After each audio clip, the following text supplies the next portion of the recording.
25 years of marriage, and I listened to her much more quickly, and it took me about 4 or 5 years to finally catch up with my wife.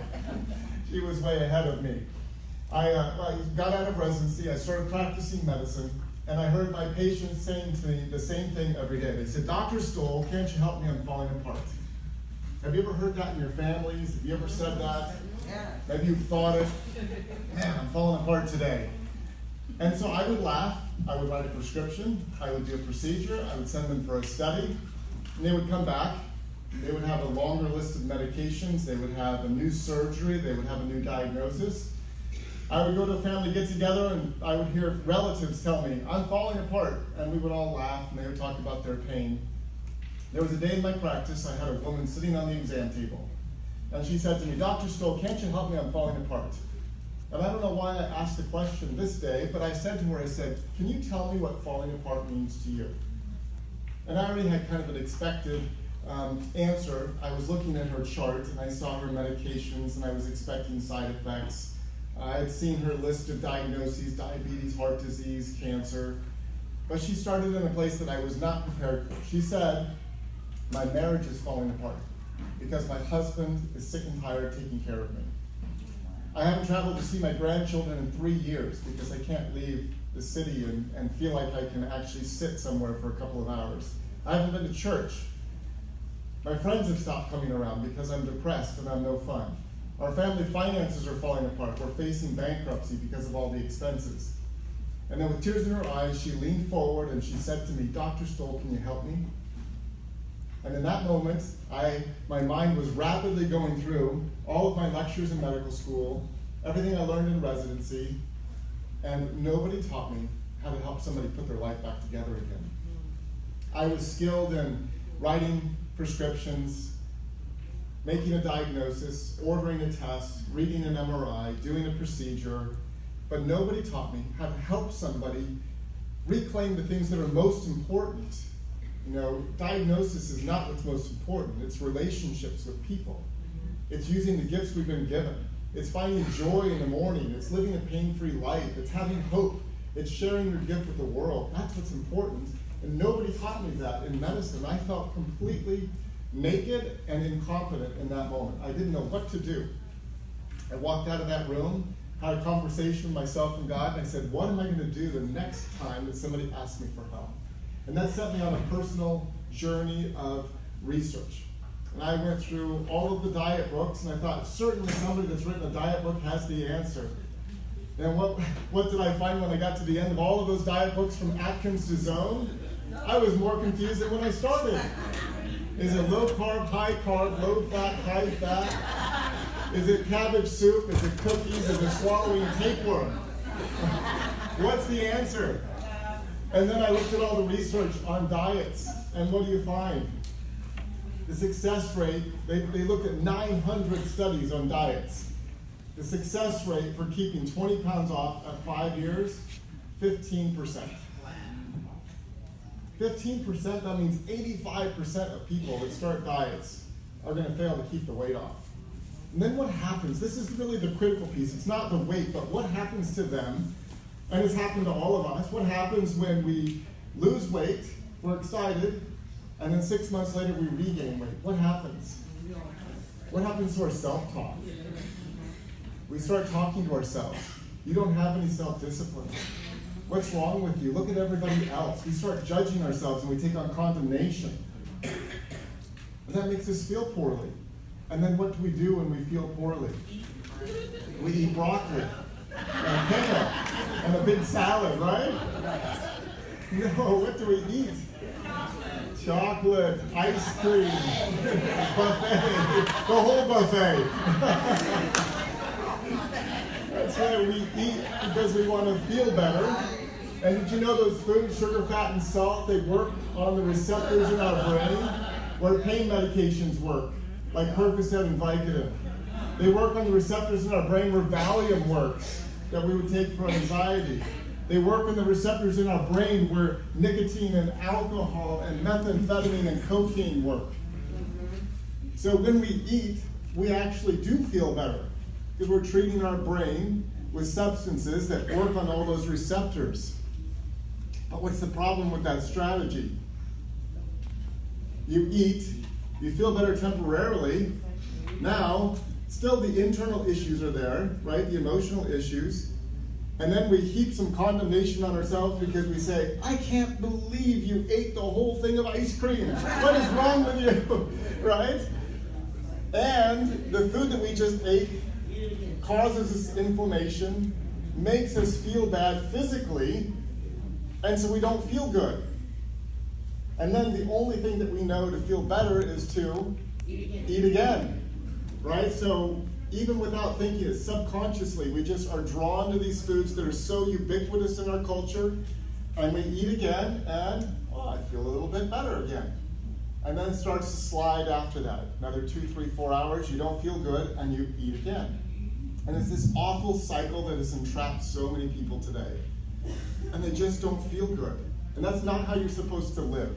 There is so much more to life, to wake up in the morning and to feel good, to not have pain, to not have this condemnation that we carry. I just want to tell all of you that you are beautiful, amazing people. You really, really are. And I want you to know that, and I mean it from my heart because I believe it. You are beautiful, you are amazing, you are gifted, you are talented, you have something special to share with the world, and don't let food and the culture steal that from you. You are amazing. And if there's nothing else that you take away from today, I want you to take that away. And if your mind starts to tell you that you're not amazing, you're not beautiful, you're not special, just remember my voice. And say, well, Dr. Stoll said that I'm amazing, and I'm beautiful, and I'm special, and I have a unique gift to share with the world. And just let my voice convince you, because you are. You are. You sincerely are. And you don't hear that enough in the world today.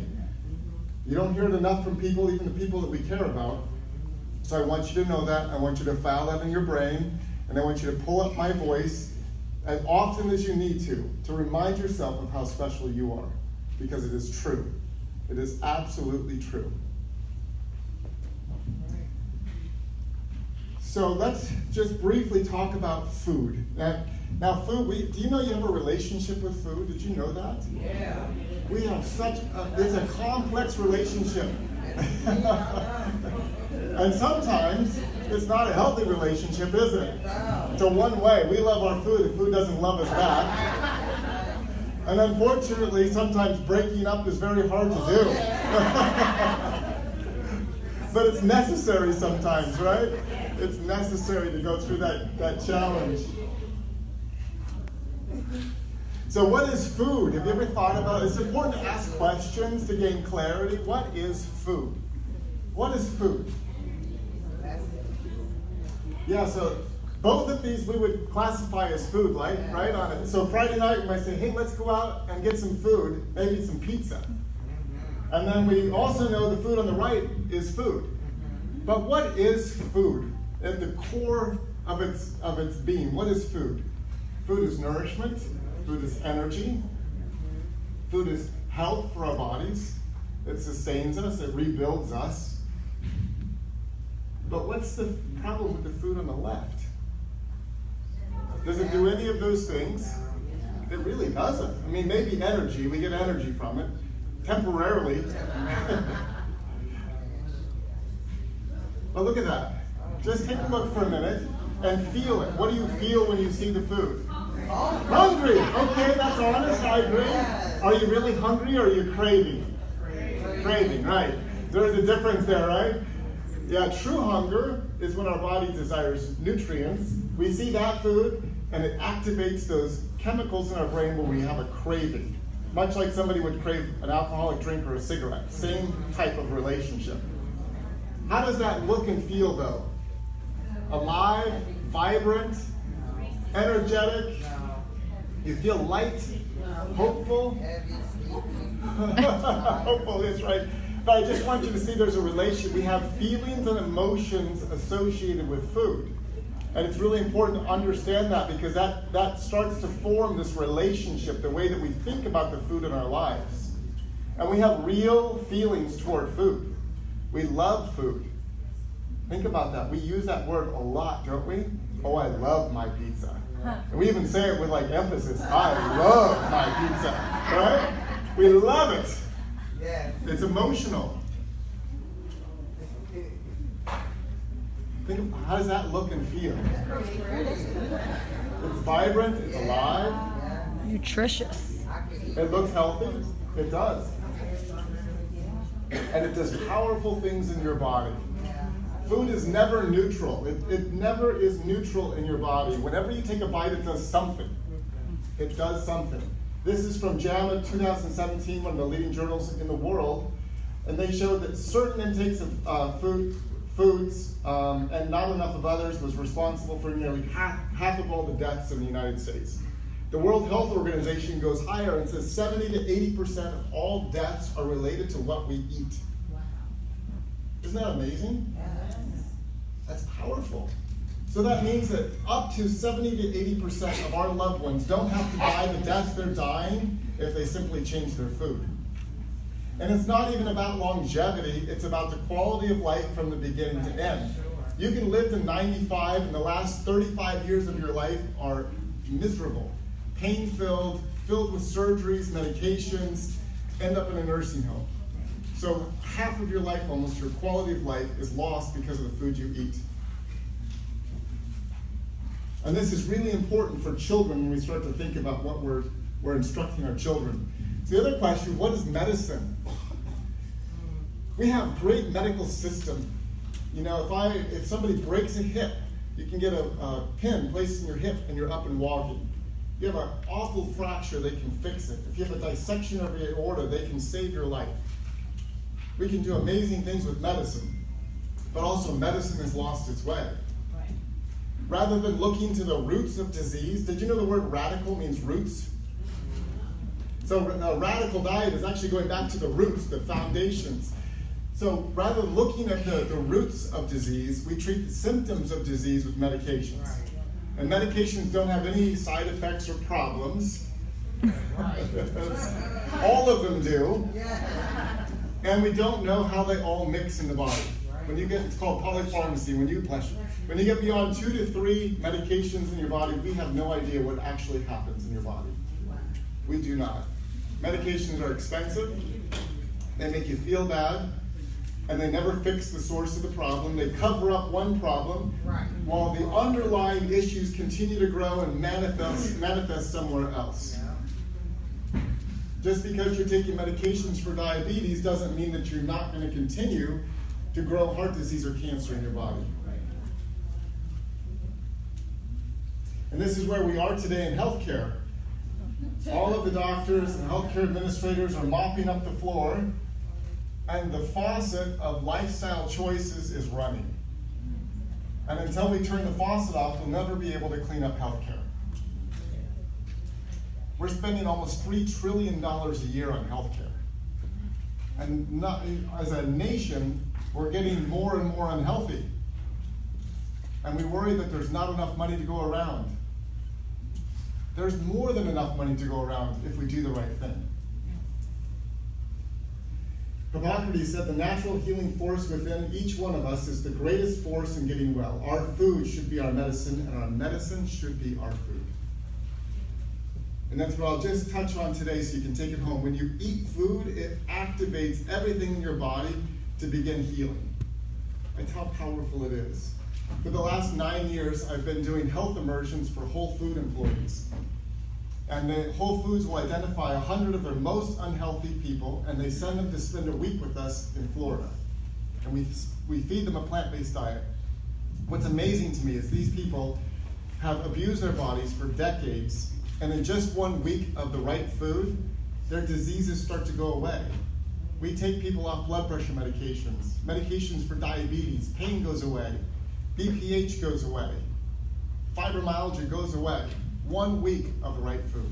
Just shows you how ready your body is to start healing when we give it the right nourishment.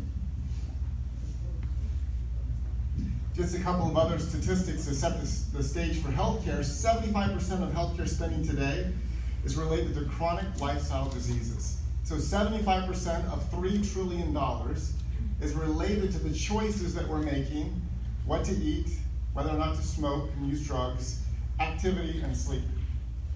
Amazing. So if we just went back to living the way we did 100 years ago, we would save 75% of 3 trillion. Amazing. And all of that money could be reinvested to take care of people that really need help.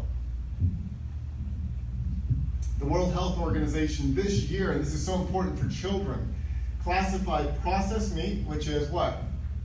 Hot dogs, Cold cuts. lunch meats and cold cuts, ham. What do we feed children? Processed meat, right? It's a class 1 carcinogen. Same category as cigarettes. Isn't that amazing? Yeah. Same category. So we don't give our children cigarettes, but we give them lots of hot dogs and lots of lunch meat and pepperoni. Look at a children's menu and it's mostly processed meat and dairy. Red meat, class 2A. It's not yet proven, but probable. Amazing. World Cancer Research Fund, at least 30% of all cancers are preventable with just a plant-based diet and activity. It's up to 70% if we take away smoking. And in 2017, this is just out, maximum protection from disease, 10 servings of fruits and vegetables, 10 cups.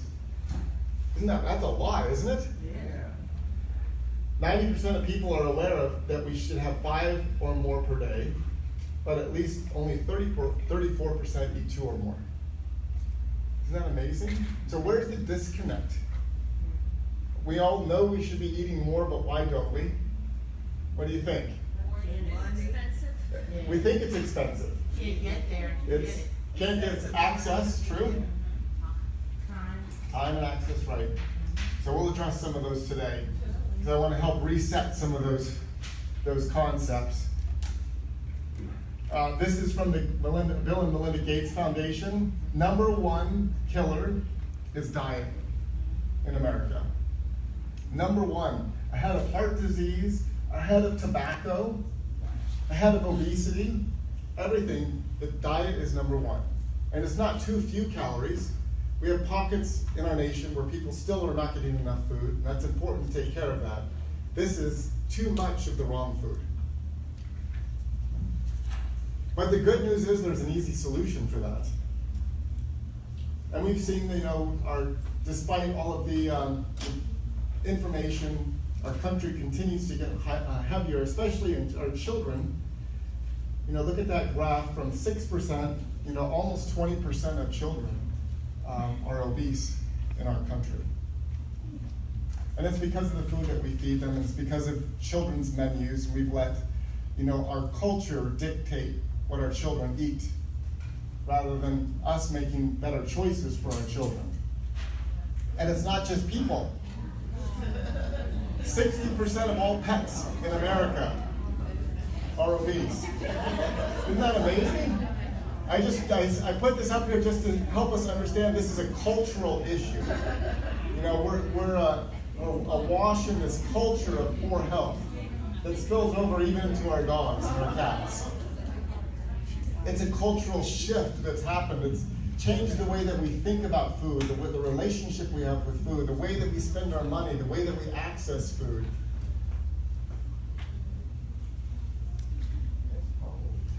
And we can see it's not just America, this is all over the world.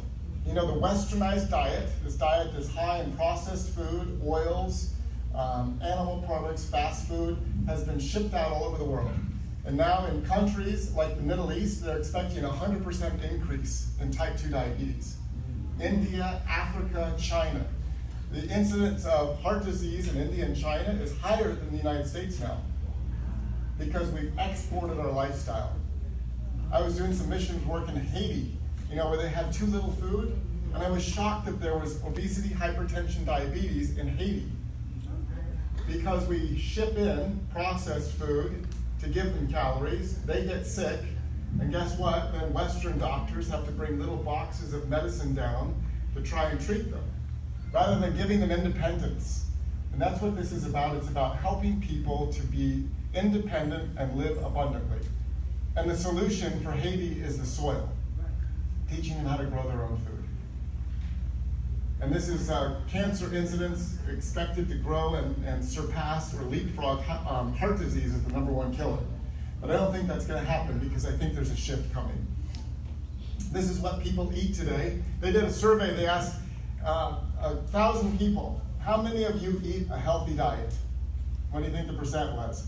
Yeah, well, it's a little better than that. 80% said, yep, I eat a healthy diet.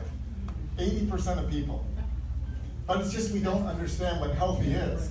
But this is what most people eat today. Most of their calories are from processed food. 25% is from animals, and these are not the same animals that were around 100 years ago. We've done very bad things to animals today. 12% is plant food, but that also includes French fries, ketchup, and juice. So the foods that actually make us well are the smallest component of our diet. And the foods that make us sick are the largest component of our diet. If we just simply turn that around, we got rid of the processed food and we added in real plants, even leaving the animals alone, we would be a much healthier country and people would be much healthier. Here's what happened. This is 1900 on the left and this is like 2010 on the right. We went from 5 pounds of sugar per person per year to 141 pounds. Now we're not loading up sugar into our carts. So where's the extra sugar and oils coming from? In the food, in the fast food, in the processed food, in the savory snacks, in the cookies, and the cakes, and the baked goods, and the bagels. It's all in there. Why does industry put sugar in our food? It's addictive. They know that sugar is addictive. They call it the bliss point. They know when you eat it, it activates the same receptors where nicotine, cocaine, and alcohol work. They want you to get a hit from your food. They want you to feel better, and they want you to come back and buy it again. So they put it in your food, they put it in your hamburger buns, they put it in the ketchup, they put it everywhere possible. And when we take our children out, and they're eating off the menu for children, sugar, fat, and salt. It's the bliss point. Take your children to the bank. Would your children like a lollipop? Everywhere you go, somebody's pushing sugar. And it gets our children addicted at an early age. It's not a valuable substance. Within 2 hours of eating sugar, there's measurable inflammation in the body, and the arteries narrow down, just within 2 hours. For 4 hours after eating 2 tablespoons of sugar, your immune system is suppressed and you're more susceptible to infections. So sugar pops, Cocoa Puffs for breakfast, Pop-Tart for a snack, soda for lunch, cookies for afternoon snack, something sugary and sweet for dinner, and your immune system has been wiped out the entire day. Then, little Johnny or Susie gets an ear infection, and we take him to the doctor, and we get some amoxicillin. And that wipes out the microbiome, the bacteria in your gut, which are responsible for 75% of the health of your immune system. They're more susceptible to infections. They get sick again, they get another medication. Now their microbiome starts to collapse, they get reflux disease, and they start prescribing medications for reflux to children. They develop allergy and asthma because their microbiome's wiped out. We start giving them albuterol and inhalers and medications. And our children start a lifetime relationship with their doctor and medications. Starting with the food that they ate is that downward slide. But the good news is it doesn't have to be that way. I have 6 children. They've never had an ear infection, never been on antibiotics, never have to go to the doctor for anything. And it's possible. My children aren't special, they just eat well. 53 gallons of soft drinks per person per year. Bathtub and a half. Bathtub and a half. And look at cheese, 2 pounds to 30 pounds. That usually gets groans in the room. Don't touch my cheese. Cheese is powerful. Cheese is powerful. 2 minutes on dairy. Every species milk is unique for that species growth. So camel milk is unique for camels. Elephant milk is unique for elephants. Monkey milk is unique for unique for monkeys. Human milk for humans, and cows for cows. What's the purpose of cow milk? To grow a baby cow. To take a baby calf, to a 600 to 1,000 pound animal in a couple of years. So everything in the milk is pro-body growth. So when we take in lots of milk and lots of cheese, what happens to our bodies? We grow like a cow. Right? It's doing what it's supposed to do, though. It's doing what it's supposed to do. It's also interesting that 85% of the human population is lactose intolerant. 85%. You know, much higher in Asia, Africa, South American populations. There's been like more of a group from Western Europe that developed more of an ability to digest lactose. But we serve it everywhere, and then people get irritable bowel syndrome. They go to the doctor and they get a bunch of medications, and for most people the solution is just get rid of the milk and dairy. 90% of pediatric constipation in a very large study was resolved by just getting rid of dairy. Most acne in children and youth resolved by just getting rid of dairy, because it's high in estrogen, it's high in growth hormones. So many of these problems that our children end up getting medical treatment for are resolved when they just make a different choice with their diet. Now, why is it so hard to take cheese away from people? I'm not trying to take it away, because we all make this is important to recognize. We all make individual choices. Everybody has the amazing gift of free will to make a free choice. So I always inspire people to make a choice. But why is it challenging to choose to let go of dairy? Why do we love it so much? Salt. Yep, salt, absolutely. Fat. There's casomorphines, opioid-like substances in the dairy. Really? Ice cream? Oh, ice cream. Did you see the new ice cream that just came out? Ham. Ham, French toast, maple syrup, ice cream. Come on. Ew. It's our passion for more taste. You know, the vanilla's not good enough, the chocolate's not good enough. Let's put some ham and bacon in our ice cream. Ew. But the dairy is so challenging because it's got lots of sugar, fat, and salt in the cheese, and the opioid-like substances. And when we stop eating it, what happens? We don't feel good. We go into withdrawal symptoms because your body's craving it. And what are the withdrawal symptoms? Headache, fuzzy thinking, no energy. We feel bad, grumbling in our stomach. All the things we might think of as hunger. So we don't feel good.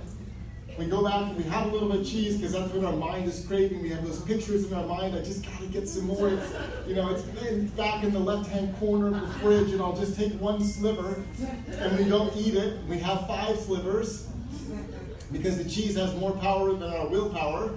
It's okay. That's just the way food is. And then we feel better. But we don't realize that we're treating withdrawal symptoms. And then we feel better for a short time until we get indigestion, we get constipation, we get irritable bowel symptoms, our stomach swells up, and we wonder what's happening. We call the doctor, we go see the doctor, they don't know what's going on, so they give you a bunch of medications that have side effects and cost you a lot of money, and you start that same cycle again. Are you kind of seeing how some of this works? I just want you to understand the system. So this is what happens for so many of us. We get hooked. So just real briefly, we'll go through some of these slides. So sugar is related to disease. CVD is heart disease. So if we increase our consumption to 25% of our calories, we increase our risk of heart disease by 175%. That's what most people are doing today when they're eating processed food. And for our children. Sugar is related to cancer, and it causes inflammation in our body and suppresses our immune system. And it's in everything that we eat today. This is children that had a higher intake of animal products. They were heavier, and for every increase of red meat on the left, processed meat on the right, we can see it increases their risk of cancer, heart disease, and all-cause risk of disease. So for every additional serving of red meat or processed meat they're eating, their disease risk goes up. And so I know that we all love the children in our lives, whether they're our children, the children that we're working with, our grandchildren, our nephews and nieces, but none of us would want them to have heart disease or cancer. And so one of the things that we can do is help them understand how to shift their diet. And it's not by telling them what they can and cannot have.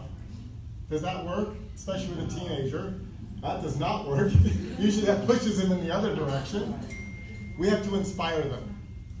We have to educate them. We have to teach them. We have to love them. That's how we inspire change.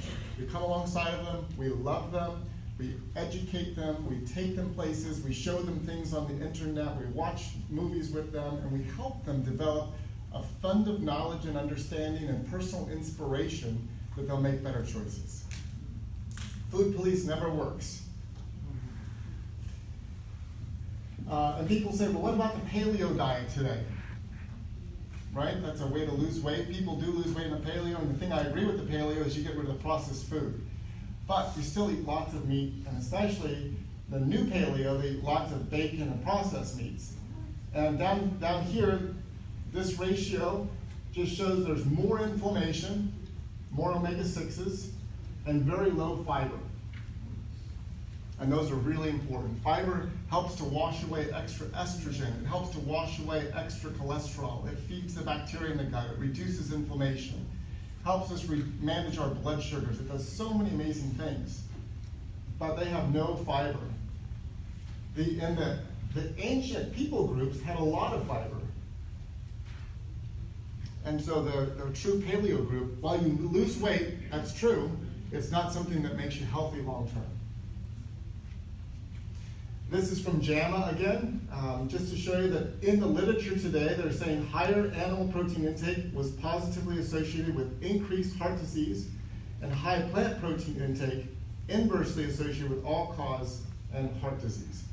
So more plant protein, healthier body, lower risk of heart disease. More animal protein, higher risk of death and higher risk of heart disease. And milk.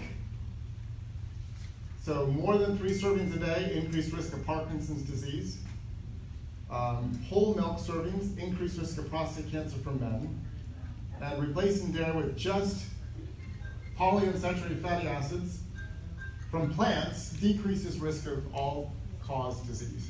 So as we get rid of milk, our bodies become healthier, especially our neurologic system. Grains and beans. When they looked at the longest lived people groups, the one common thing was grains and beans in all the people groups around the world. For each additional servings, 3 servings, you reduce your total risk of cancer by 15%. So it's something really important. It's a great source of protein, great source of fiber, something we should all add back into our diets.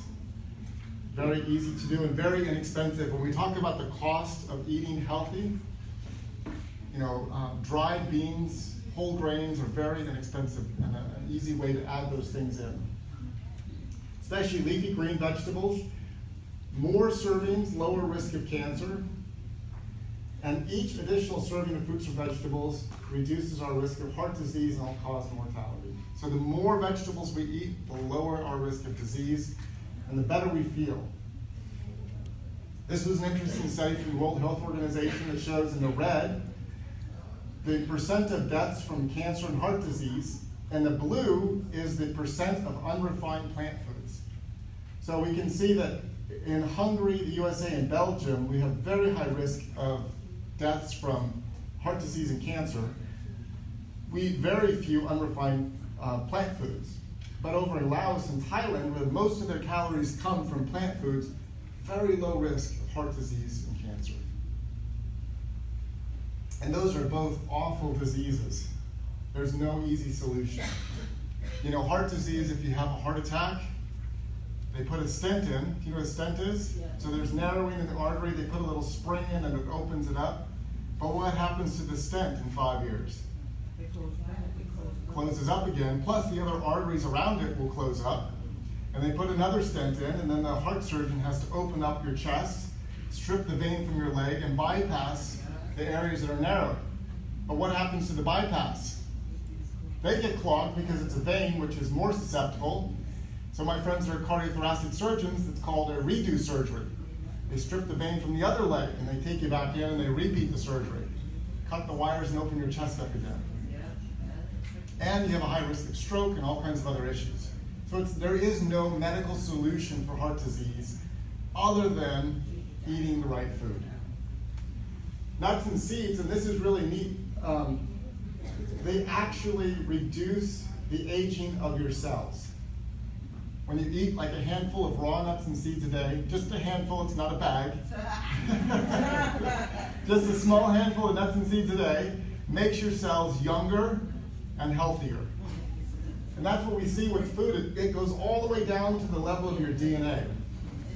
This is a study from the longest lived people groups around the world, from Loma Linda, the Seventh-day Adventists, the Nicoya Indians, Sardinia, Italy, Ikaria, Greece, and Okinawa, Japan. And when they looked at these long-lived people groups, they found that this is how they lived their lives. Most of their diet was plant-based. They didn't eat much meat, occasional fish, no dairy, 1 cup of beans, very little sugar, handful of nuts a day, whole grains. If it's processed in a plant, don't eat it. If it is a plant, eat it. I mean, that is the solution for 75% of the disease problem in America today. It's a solution for all of us. That simple 10 steps right there. And just a few, since we're here to talk about children too. The health of children, when does it begin? What we feed them when they're born? Actually, no, it's amazing. It begins with the grandmother's diet and the grandfather's diet. Isn't that amazing? And we think about, we see this slide in health of the children today. They're actually born with genes that are more susceptible for disease and more susceptible to the food that they start eating after birth. It's a field called epigenetics. And the epigenetics is showing that environmental influences in a mother that's pregnant affect her genes, affect the baby's genes, and affect the genes in the eggs or the sperm in the baby in the womb. It's a 3-generation effect. And it's either turning on or turning off those disease-susceptible regions for things like type 2 diabetes, autoimmune diseases like rheumatoid arthritis and lupus, heart disease, cancers, being turned on or turned off bite by bite as mom's eating food while she's pregnant. Isn't that amazing? And they also, the stress of the mother affects the stress response of the baby in the future. They find that when the mother is able to manage stress, that the baby has a lower cortisol rise, the stress hormone, as an adult. So mother's lifestyle impacts the future of the baby's health. But we don't teach mom those things. We teach mom, you're eating for 2, so have another serving of ice cream, right? But all those things are negatively impacting the genes and the future of the baby. Exercise for the mother also turns on the genes for the baby and makes them lighter in the future. This is another interesting thing. The food that mom is eating goes into the amniotic fluid and influences the taste preferences of the baby for the rest of their life. So if mom's eating like lots of garlic and lots of vegetables, the baby begins to have a taste preference for those things. If mom's eating fast food and junk food, baby has a preference for that because it's in the amniotic fluid. It's even more powerful in breast milk. Whatever mom's eating goes into the breast milk and begins to influence the baby's taste preferences. When mothers consume high levels of animal protein during pregnancy, they've been found to have higher levels of neonatal death. Children increased risk of overweight. 1 pound of animal products today was associated with an increased risk of higher blood pressure, insulin-like growth factor 1, which is related to cancer, and higher stress hormone cortisol. A single meal of animal protein during pregnancy doubles cortisol in 30 minutes. Cortisol is your stress hormone, so that your body is reading the animal protein as a stress, as is the baby's. every serving of greens decreased cortisol by 3.3%. So when we eat greens, our cortisol levels go down, and it goes down in the baby as well.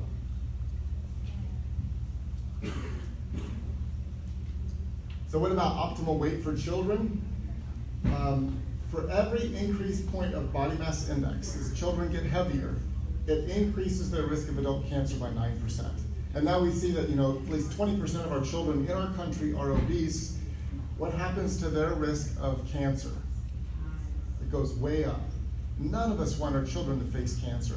One of the greatest things that we can do is to change what they're eating so they don't have to face cancer. You see it? Dairy consumption is linked to increased weight. Why? Because cow milk is designed to make a baby calf grow big. Does the same thing to our children. Early menarche, they have their period younger, which is associated with increased risk of estrogen-dependent cancers, breast cancer, ovarian cancer in women, lower bone density, increased risk for all adult cancers. So by giving our children these things that we think they love, which really don't love them back, we're actually negatively impacting their future, setting them up for disease, and setting them up to actually get entrapped in a system that takes their health, takes their time, takes their money. Do you know how much it costs just to go to the doctor? Out-of-pocket expenses.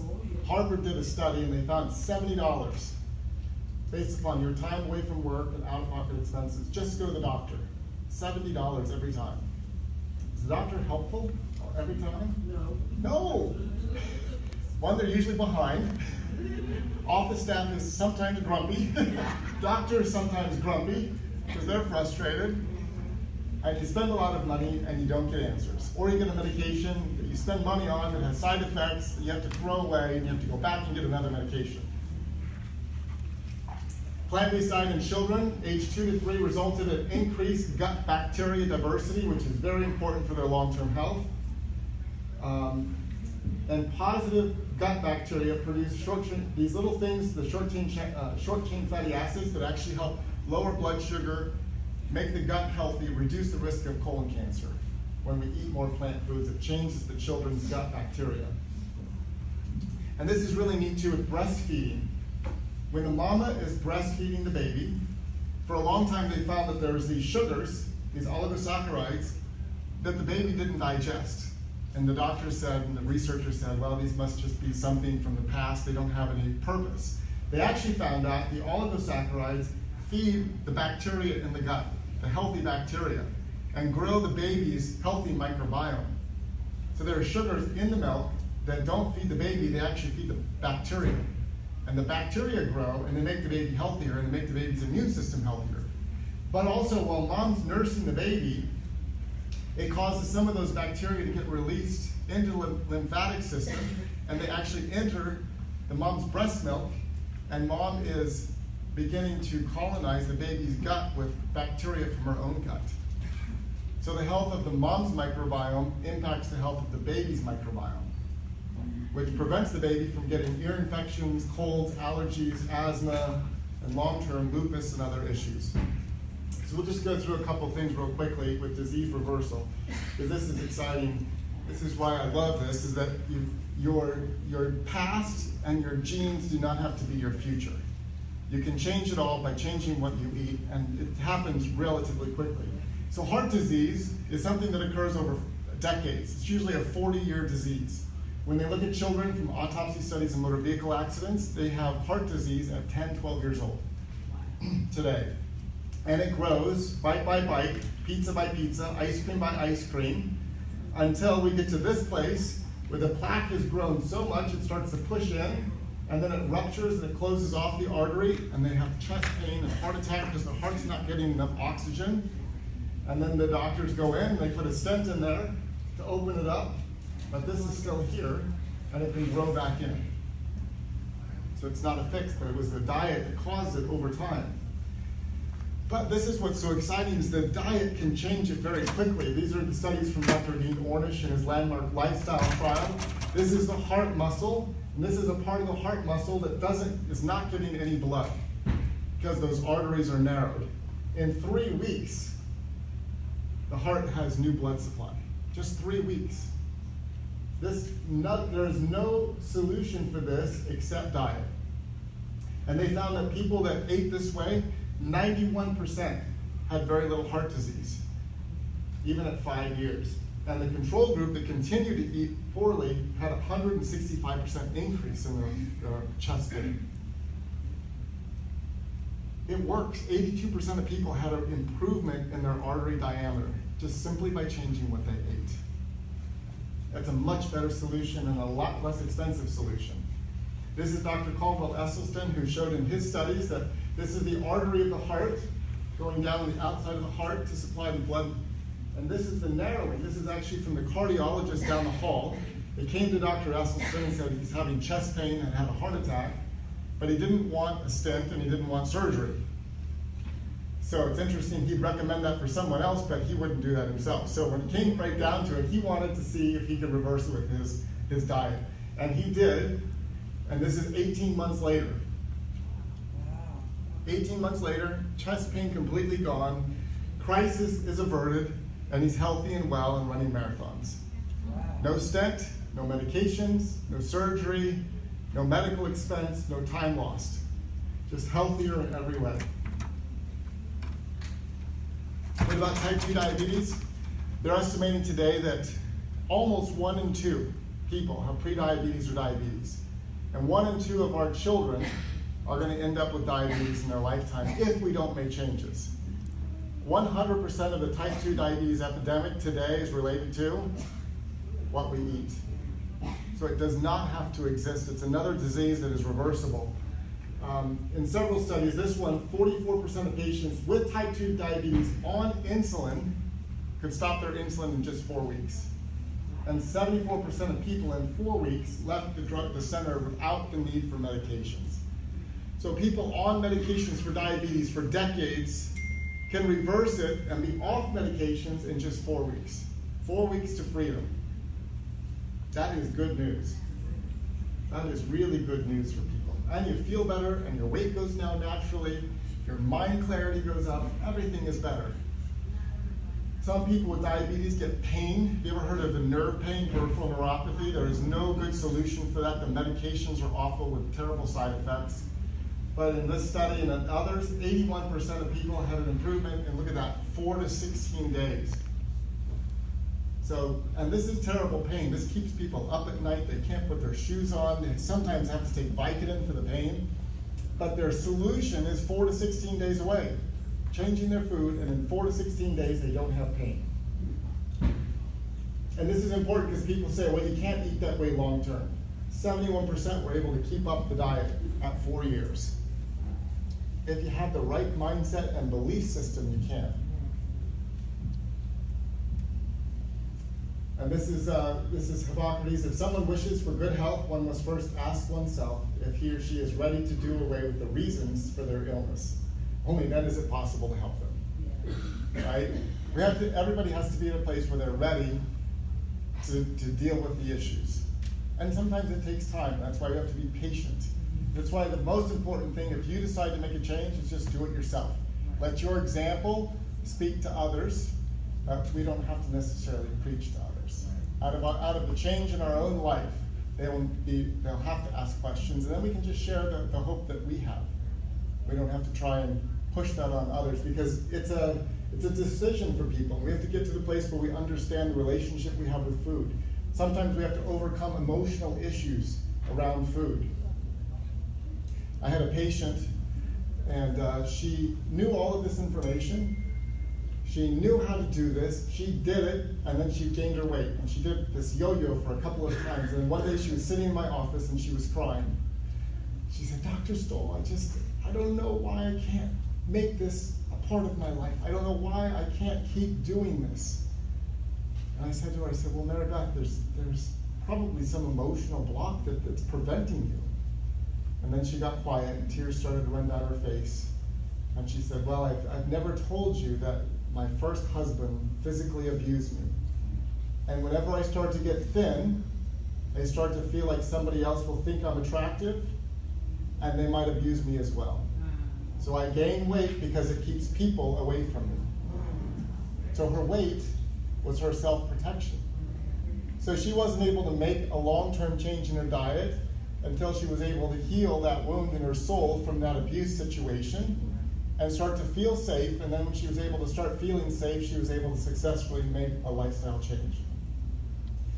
And so I think it's important to just recognize stories like that so that when we are working with people, we understand with sensitivity the multitude of things that swirl around our dietary choices. It's not just self-discipline to always eat the right food. There's lots of kind of intricate and complex issues around the reasons that we eat food. So we have to go with gentleness and kindness and patience with people that are around us.